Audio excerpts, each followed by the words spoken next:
5 hours earlier, when no one in Moscow or Astrakhan suspected what was coming, 14 drones loaded with explosives equivalent to 40 kilograms of TNT each took off from launch sites inside Ukraine. Their departure was swift, disciplined, and precise, like a squadron of invisible bombers rising into the night. They were not ordinary drones. They were built for a single mission: to fly hundreds of kilometers, penetrate hostile airspace, and strike one target with lethal accuracy. That target was a Russian cargo ship anchored in the Caspian Sea. For days, Ukrainian and Allied satellites had it fixed in their sights, watching every movement, every change of position, and any attempt to hide. The ship's captain, confident he was beyond the reach of Ukrainian weapons, went about his duties unaware that his maneuvers were being tracked in real time from space. When the order to launch came, it was transmitted via those satellites, and the drones answered. The vessel was no ordinary freighter. It displaced 4,900 gross tons and was loaded to the brim with military materiel.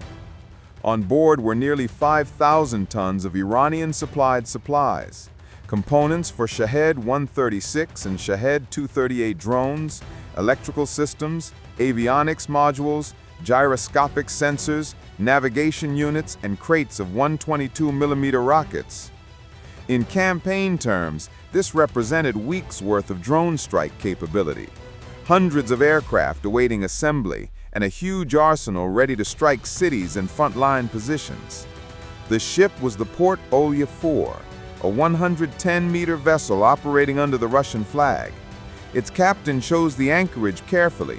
Instead of docking at Russia's Port Olia on the Caspian, where sabotage or prying eyes could pose a risk, he anchored in the Volodon navigation channel, a narrow inland stretch.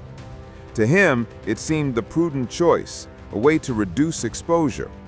The Caspian felt safe. It lay 800 kilometers from the Ukrainian front lines. Who could reach him there? But Ukrainian intelligence had been preparing for this moment. The shipment's timing, its planned route, and even its anchoring patterns had been mapped days in advance. The operation rested on multiple layers of detection.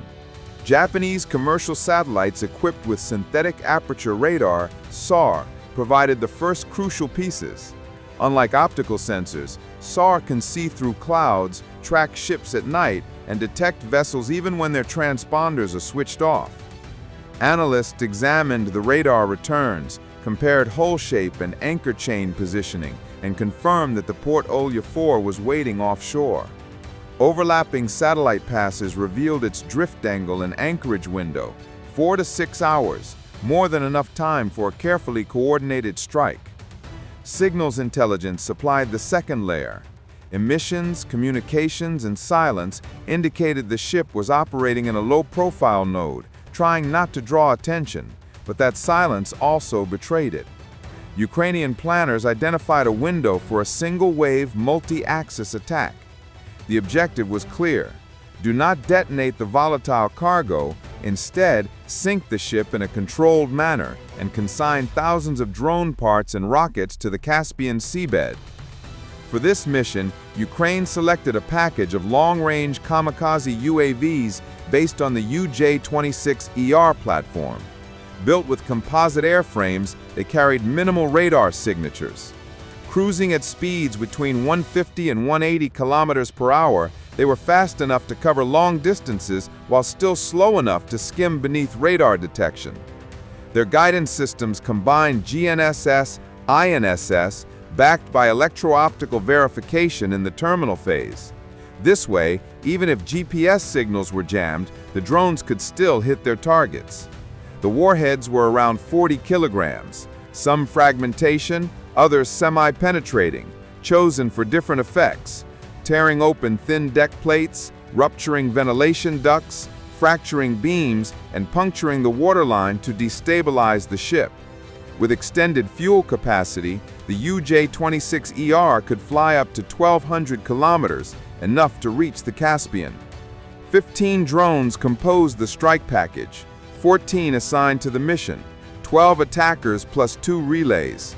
At 0525, synchronization was finalized.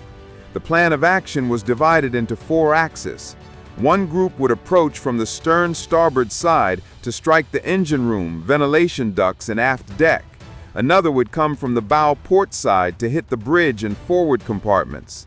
A third group was tasked with striking the midsection, damaging beams around the cargo hatches, and opening the waterline to destabilize the ship.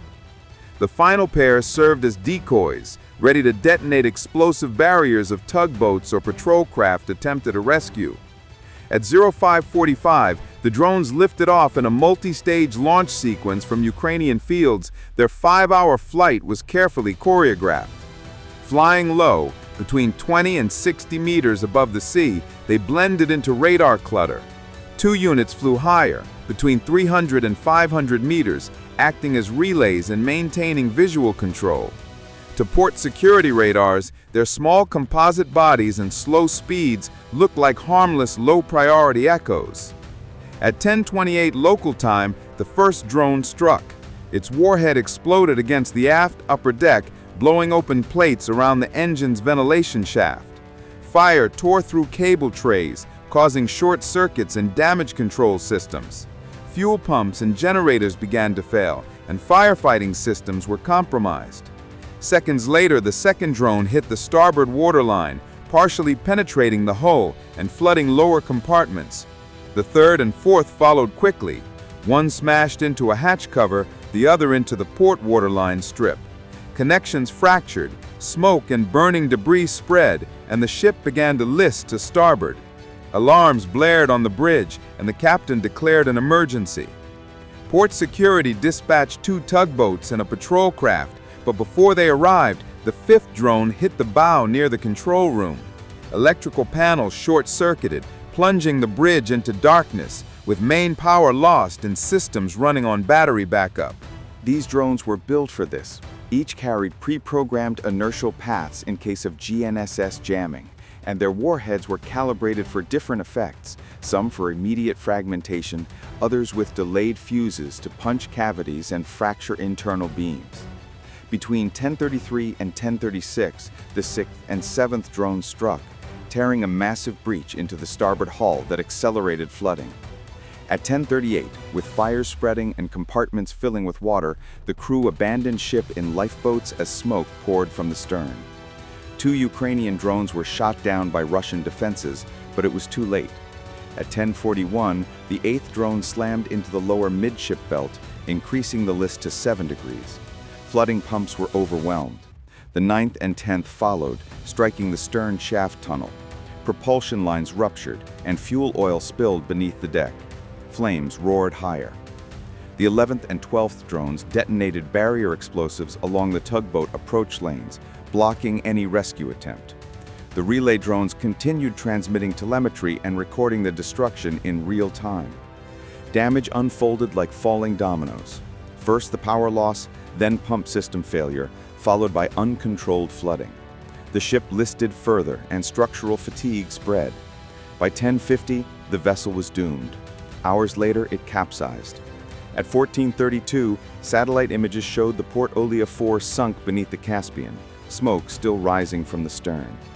Russia tried to downplay the incident, claiming only minor damage, but soon photographs of the wreck circulated online.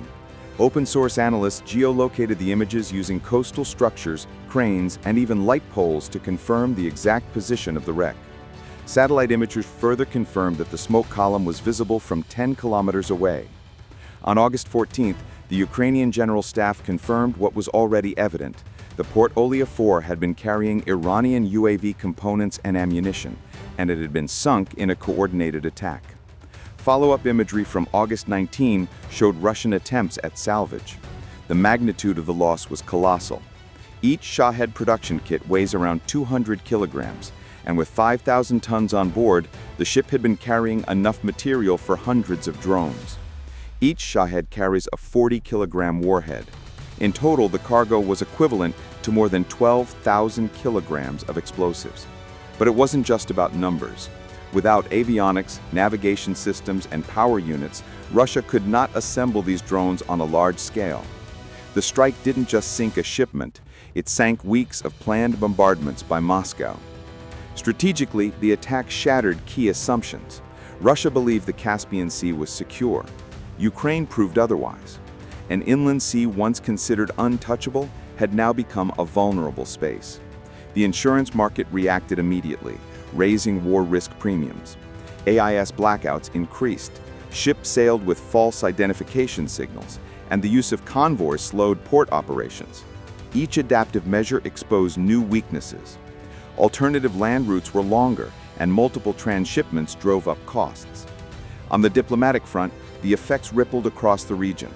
Caspian littoral states convened emergency meetings on maritime security. For the first time, this zone ceased to be a safe rear and became a contested space. From Kyiv's perspective, the operation was seen as a masterstroke. It expanded the war beyond the Black Sea and forced Moscow to rethink its logistics and defenses. With a single sinking, Ukraine eliminated thousands of drones and destabilized the pace of Russia's air campaign. For Moscow, the consequences were severe. Without Iranian parts, Shahed production slowed, nightly offensives against Ukrainian cities diminished, and supply chains once considered secure were now perceived as fragile. The sense of invulnerability had been lost.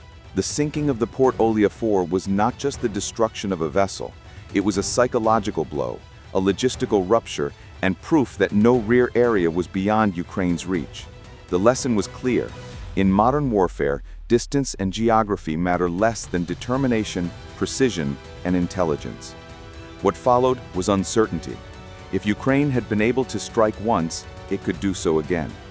Every ship bound for Russia sailed under the shadow of fear, not knowing when or where the next drone wave might appear. And that doubt, more than the sinking itself, was Ukraine's true victory.